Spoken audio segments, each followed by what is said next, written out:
Hi, my name is Danny Green, and my wife and I are both with the Rapid City Woodworkers Association, and this is some of the stuff that we do. I do most of the turning: black walnut, apple, American elm, box elder burl, different types of wood for turning. My wife does the bandsaw boxes, scroll saw boxes. Showed her how to use a couple tools, and she took off and ran with it. She makes more stuff than I do now. But joined the club about almost 5 years ago and just had a blast making toys for kids.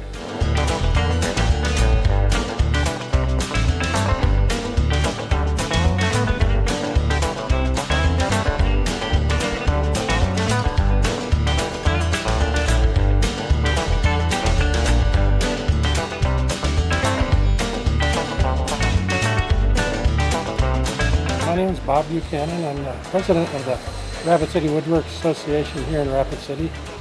We started our group about 12, 13 years ago in 2008, and there was a need in the community for a group that could help woodworkers learn about their hobby.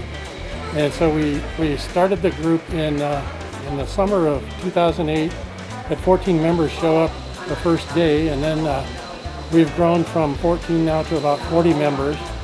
The purpose of our group is just to teach other people about woodworking, share some of our tricks that we've learned, and then along with that we've come up with a toy program where we make kids toys for Christmas. We started the first year about 400 toys, and by over the last 12 years now we've made over 30,000 toys that we give free to kids in Black Hills and around South Dakota, and now some even into Nebraska. We've found that that's kind of our niche. We also go on shop tours of local industries, and just so we can learn about the hobby more. And we've started small interest groups learning about special things like scroll saws and like wood turning, and this has sparked an interest that has continued to grow too. For the show this year, our theme is anything that flies. So we had initially thought that was airplanes, but as we've seen, we've found balloons and ducks and geese and all kinds of things that fly, and that's what people have made out of their wood. So the ones I made here, it's sort of a collection of airplanes. I've been collecting airplanes over the years. So I picked up, the ones that are painted are the ones I picked up at different places. The ones that are not painted are the ones that I made for the show. So it turns out that making an airplane is a whole lot harder than making a race car or any other four-sided object. So got the smaller airplanes, you got the airplanes made from plans. This airplane is made from a photograph. This plane is actually from some plans. My wife got involved and made a airplane quilt to go with all this. Then we had a few helicopters along the way of the collection. We've got we got a Chinook helicopter here. There's a long story behind that, but that's for another time. Then a few more of the airplanes here. As you can see, everybody got involved in it. You can see over there balloons. But yeah, this show was delayed, of course, from April, and it's turned out to be kind of we weren't sure it was going to happen. Finally, it did happen. So this is our spring show in the autumn. My name is Rick Weisbeck. I've been with the club since it started 12 years ago. The gentleman that taught me how to scroll saw had the plans for this and built one, and then gave me the plans so that I could build this one. There's approximately 80 hours of work in this unit. The wheels themselves have 642 holes in each side. I counted them. And it took approximately 40 hours to do the two wheels. And it's turned out to be a rather nice display.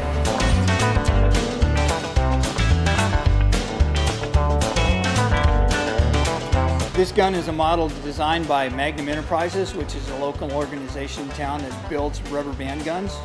They hired me to put guns together for them, and I made this gun for myself out of pieces that were left over. It's an 8-barreled Gatling gun that you can load 10 rubber bands on each barrel, giving you a total of 80 rubber bands. It takes about 5 to 7 minutes to load it and about 10 seconds to get rid of everything. So it's a lot of fun, and I like to bring it down here and put several rubber bands on it and demonstrate it for the kids that come in and the older people that come in. Everybody likes to shoot the Gatling gun. The hardest part about the whole thing is putting the rubber bands on. Like I say, it takes a little bit of time to load it. And with the Gatling gun configuration, it takes very little time to unload it. It's always nice to have a good target that makes noise when you hit it. The kids like it. Everybody likes it that way.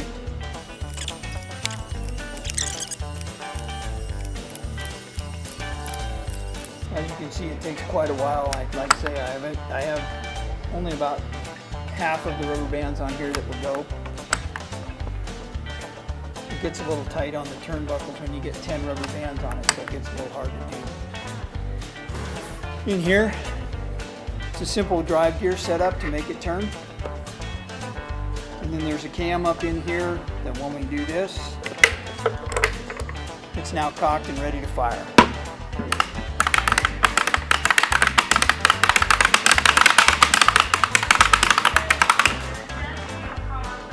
And that's how fast the rubber bands come off. This is a computer numerically controlled router, or CNC router. It's got a 1 1/4 horsepower mini router on it, a table that is approximately 13 by 30 on the cutting surface, and capable of cutting, just about signs and carvings and all kinds of other things that are beyond my necessary capabilities. It has more capabilities than I do. I have a small computer demonstration for you that will cut out 3 designs on that board. It's controlled by a laptop. You take your picture program, put it into a program, convert it to G code, which is the code that this needs, and then the program will tell the computer what to do. The easiest part about the whole thing is telling it to go.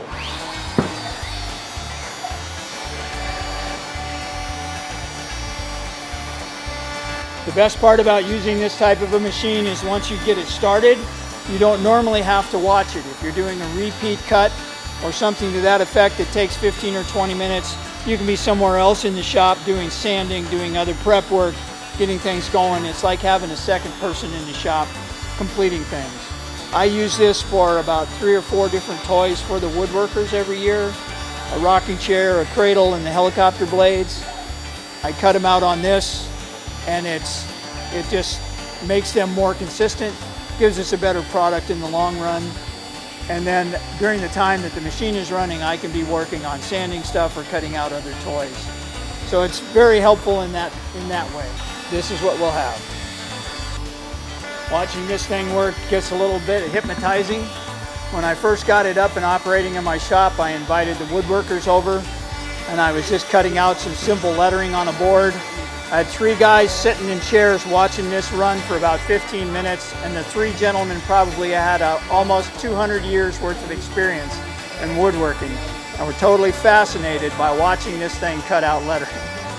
So it's always interesting to watch, always interesting the way it affects people when they see it working.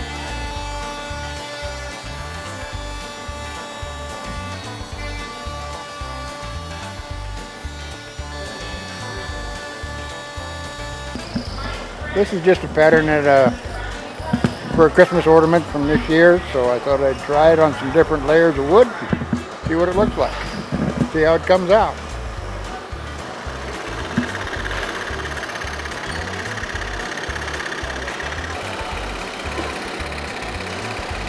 These guys have asked me to come down for the last several years. Just want me to come down and show what I can do. Because a lot of people don't know that you can do this with 2 hands or 1. So. Hi, we're enjoying the show and with my son, getting some toys and having his name carved. You having fun? Yeah. Yeah.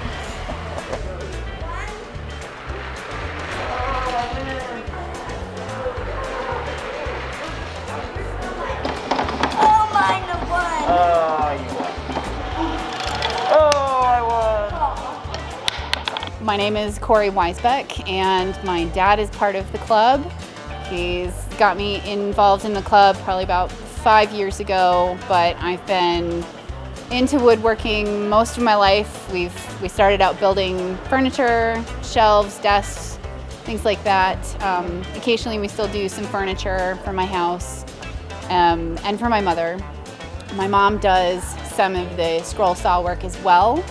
I have gotten a little more advanced with some of the scroll saw as far as the designing side, because I did attend the Art Institute, and it's a good opportunity for me to use a lot of the designing skills that I got from college.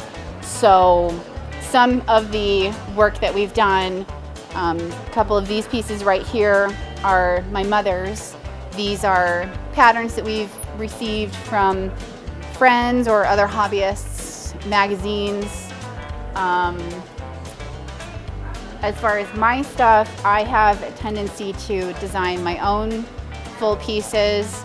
So this particular pattern is 4 different layers. The 3 in the front that you can see here were all done with the scroll saw by hand. And then the back one was done with my dad's CNC machine. So that was my big project for this year. And another style of work that I've done recently is called Intarsia. So what you do with Intarsia is you use the scroll saw to cut out a design in smaller pieces, and then you'll shape each piece and put it back together similar to how a puzzle works. To help demonstrate that, I did actually bring a rough draft. This is the second air balloon that was created because this was cut from 2 different pieces of wood and then mix and match to get the color. So this is cut but not shaped, whereas this one has the additional shaping done. So that technique is called Intarsia. It is a lot more involved than just a standard scroll saw, but it was an interesting challenge to take on and very enjoyable. I have really enjoyed participating in the group and the activities that they do. As far as the hobbies, the events, helping to support the community has been very enjoyable. A lot of very good people here and a good outlet for creative needs that anybody has.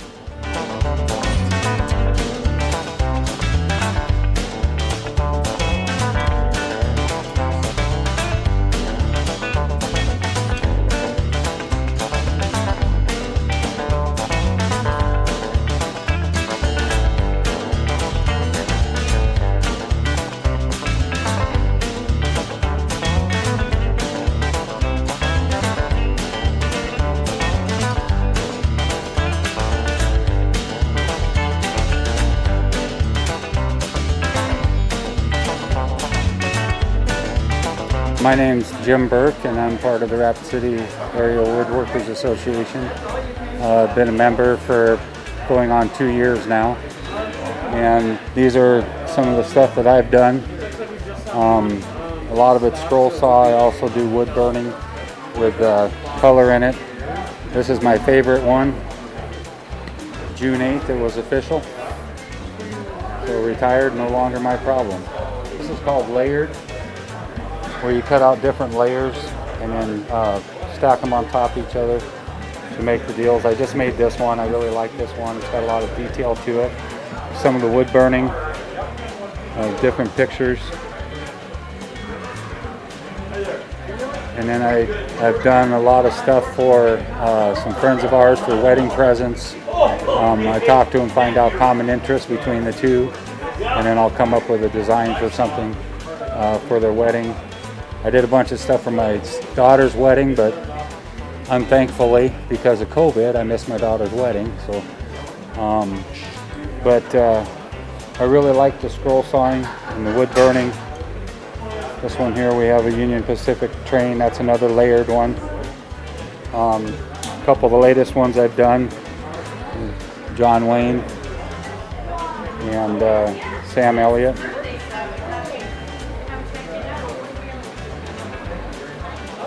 but I started out doing, getting back into woodworking about 3 years ago. My son got married and I made a dining room table for him and did a bunch of wood burning and inlaid pictures of their engagement and stuff on that. And then I just kind of got interested in it and started doing it again. When I joined the Rapid City Woodworkers, I started getting into the scroll sawing. The nice thing about the Woodworkers Club is no matter what you're interested, if you're interested in scroll sawing, the wood turning, wood burning, building, I built a grandfather clock, anything like that, the amount of knowledge that's with the members of the club, you can pretty much find out about anything or learn to do any part of woodworking that you want to do. So this I was commissioned by the Rapid City Fire Department to do. Their Rapid City sister city of Fulda, Germany was here for a visit a couple years ago and they wanted a gift to present to them. And so I made these. One is at the Rapid City Fire Department, the other one is in Fulda, Germany. And it's wood burned and it's actual trucks, pictures of trucks from their departments along with their logos.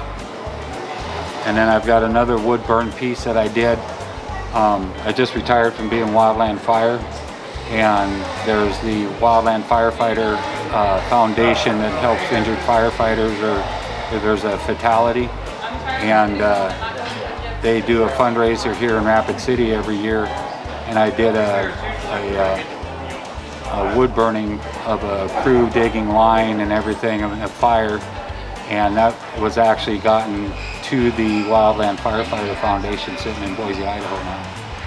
I'm Lon Ghost. One of my hobbies is collecting old tools from around 1900s. Some of the examples was a two-headed hammer that was invented that really never took off. Here's a hammer with notches in it that we used to use to open up nuts that had square nut ends on them. Here's an old cream separator wrench. This wrench here happens to be what they used to call a peach crate wrench or a hammer that they used to open up old peach crates, and they bought peaches and stuff in big crates. This is an ice chipper or a shaver. You run that along the ice. We used to have ice boxes, real ice boxes. This is a shoe stretcher. They used to use, they call them bunion stretchers. We used to make shoes by hand that didn't fit why they wet the leather down and use this tool to stretch the leather out so they fit in your foot. Here's an old wringer you used to wring your mops out with. It went on a wooden tub when they was mopping floors. You put the mop in there, run around until it got tight and pull it out, get the water out. Here's another thing, pretty much the same thing, wringer to put in there to wring your mop out to get the water out. Here's an old rug stretcher for the floor. This tool here was used in old Model A's and stuff when you used to have a rain drip around the edge of a car on top. And we used to tie stuff down and smash these rain drops or channels out and they'd sit flat. We'd use this tool here to go along and open them back up again so the water would flow off. Here's a hammer, or granite hammer. We used to knock the rough chips off the granite when they cut it and make tombstones. This is a splat hammer. It's really not a hammer, it's a tool that you lay down on metal and you hit it on top to flatten it out. This is a leather working tool. This thing here is an invention that really never took off. It's an automatic saddle stirrup release. So if you got your foot caught in the stirrup, it would release the stirrup so you wouldn't get dragged by a horse. But the problem with it was the horse cut and you ride normally, it would release, so it never took off. There's several other wrenches. This here is a strap, automatic strap for sharpening razor blades. And nobody really knows how it works. I've asked several barbers because they don't know how it works.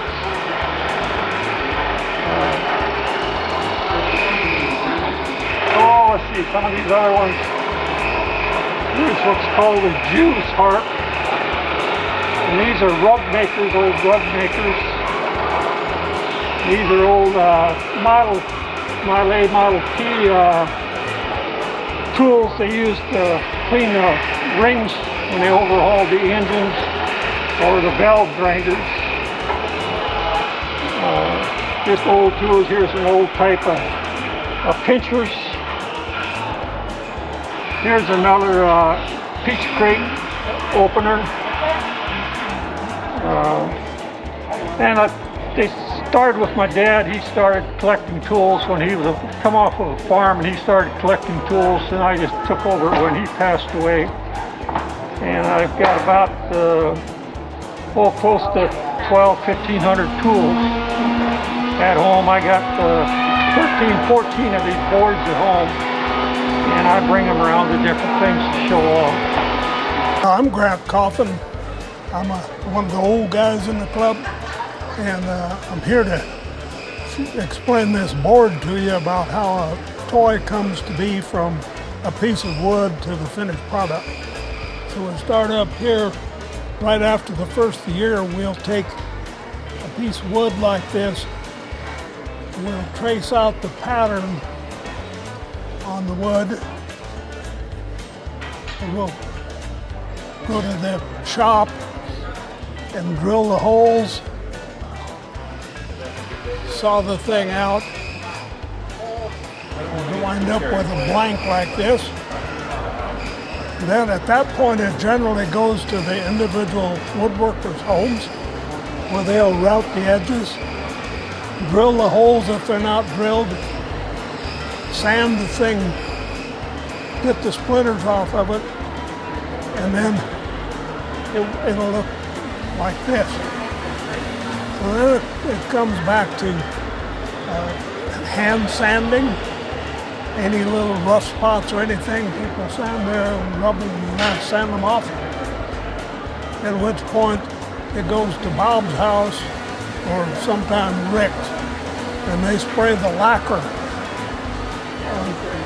do the final quality check on it, and then it comes back into our Saturday work program. And that's where we put on the wheels and do the final test. In a year's time, we'll put on about 12,000 wheels. And so we'll have 3, 4, 5 people doing the various steps, putting the glue in the hole, put the axle in the wheel, drive it into place, pass it on to the next one. He can turn it over and do the wheels on the other side, or whatever works out the best in that occasion. And then you wind up with the finished product here, which is ready to go into a box and go on to be distributed. And that's pretty much from a piece of 2x4 that comes from building companies and so on to a finished product. This is the steps that it takes to do it. Thank you very much. So we were approached by the Rapid City Fire Department for their last alarm bell. They use it for, it's mainly used for funerals for fallen firefighters. And the issue they were having was, as they were transporting it, the bell kept falling off and they kept breaking the eagle off the top. So they approached us to make a new case for it. And Danny Green did a lot of the work on it and building the main case. Rick made the side panels, and then I did the Rapid City logo on the front. And the way this is designed is you can take this top off and take the lid out, and this will actually store down inside there. And you flip the lid over and there's a part that sticks up that has foam in to protect the eagle. And so they can roll it easily into whatever facility, and then they can set it up.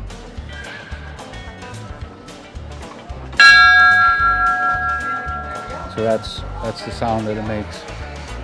But this bell is actually off a 1924 fire engine that Rapid City Fire Department used to own.